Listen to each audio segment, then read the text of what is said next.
You mentioned men not supposed to show emotion.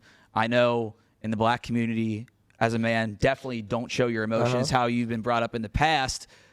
Where were you able to change that, and what maybe happened in your life that in the past you saw maybe I shouldn't, show my emotions? Because there is a stigma not only around men's mental health, but I think it's important to bring up black men's mental health because you're taught not to speak up. Yeah, man, because I feel like as black men, the way society look at us already, we somewhat have to hide our emotions. But I just feel like, man, without me being able to, show my emotions and tell people the way that I feel, that helped me out so much, man. And like me being who I am now as a black African American in the NFL, and if I can sit right here and tell these people that my mental state is not always on 100% and I have problems with my past, man, that so many people are, going to reach out and won't be afraid to, open up about what they're going through in their mental health. And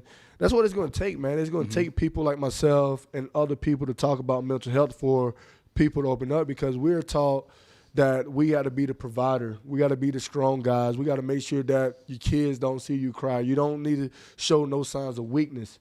But sometimes, you got to show them tears. You got to let them tears out, because those tears are watering something special. You letting out all that pain, and it's going to let you grow to be the great human being that you're supposed to be. I think that is a super powerful way to put it, and a great message for anyone watching or listening at home. I mentioned for me, I was in a very dark place, and I was suicidal. Was there ever moments right after your brother's passing that you didn't want to be here? Yeah, it crossed my mind a lot.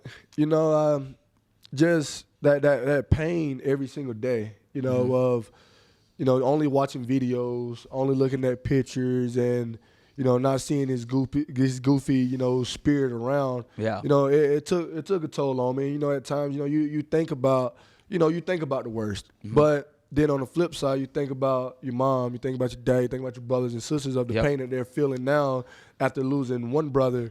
Would you want them to go and feel that same pain again?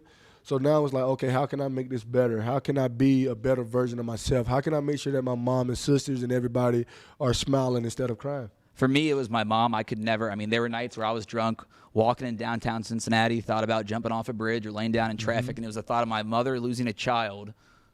It would literally kill her. Yeah. And so that was the thing that made me hold on. But also, you don't realize in the moment that it is just temporary. Yeah. And it's just a phase of life. And no matter how hard it is, whether it's your brother passing, or for me, I had 3 family members pass, relationship, went down the drain.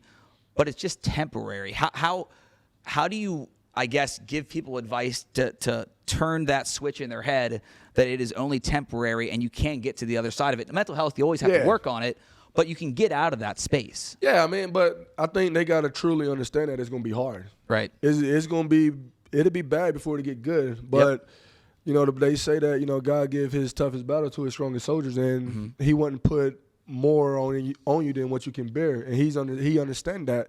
And sometimes you got to go through them trials and tribulations to get through the greater good. Every lifestyle isn't going to be a straight path. There's going to be so many obstacles in front of you that you're going to have to get over. And sometimes you're going to get knocked down, and sometimes you're going to feel like you don't have any more strength to fight. But my suggestion to you is, if you get knocked down, as long as you look up, you can get up. That's my mentality. You know what I'm saying? If I can get knocked down to this canvas over and over and over again, but I would never stay down, is because I know that in this life, this world is better and this world is great because I'm in it. And people need to understand that when it comes down to mental health, yes, you're going through all this right now, but that's going to make you stronger. And when you get through it, you're going to feel so much better, and you're going to see how strong that you really are once you get through it.